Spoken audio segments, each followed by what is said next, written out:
નાનપુરા ખાતેથી માસૂમ બાળાનું રાત્રે અપહરણનો પ્રયાસ કરનાર નરાધમને અઠવા પોલીસે ઝડપી પાડી સળિયા પાછળ ધકેલી દીધો છે।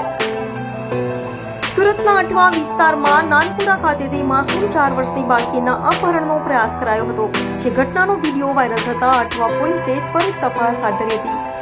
અને પોલીસે 100 થી વધુ સીસીટીવી ફૂટેજની તપાસ કરી માસૂમ બાળાનું અપહરણ કરી જઈ શારીરિક અડપલા કરનાર નરાધમ જમીલ ઉર્ફે જમ્મુ રઝાક ખાન પઠાણને ઝડપી પડ્યો હતો।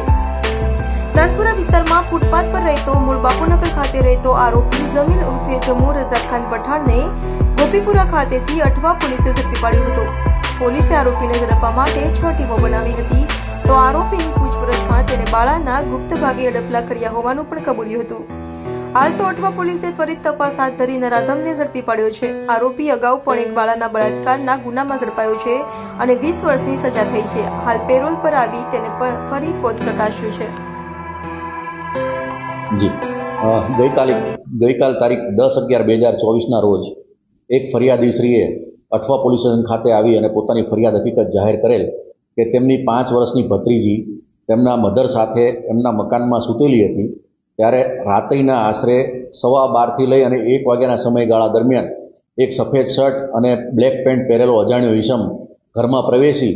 અને એમની ભત્રીજી જે 5 વર્ષની છે એને ઊંચકી અને લઈને ભાગવા જતા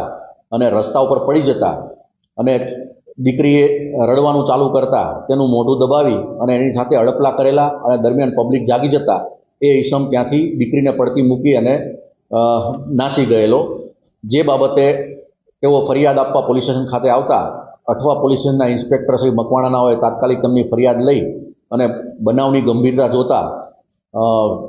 અલગ અલગ ડી સ્ટાફની 6 જેટલી ટીમો બનાવેલી તથા આ બનાવ અનુસંધાને મદદ માટે ઉમરા પોલીસ સ્ટેશનના ડી સ્ટાફની પણ મદદ લેવામાં આવેલી અને અલગ અલગ ટીમો બનાવી અને તાત્કાલિક ટેકનિકલ સર્વેલન્સથી આરોપીની શોધખોળ ચાલુ કરવામાં આવેલી અને ગણતરીના કલાકોમાં જ હ્યુમન રિસોર્સિસ અને ટેકનિકલ રિસોર્સિસની મદદથી આરોપીને પકડી લેવામાં આવેલ। આ આરોપી જે છે એ જમીલ ઉર્ફે જમ્મુ રઝાક ખાન પઠાણ ઉંમર વર્ષ 26નો છે અને હાલ તે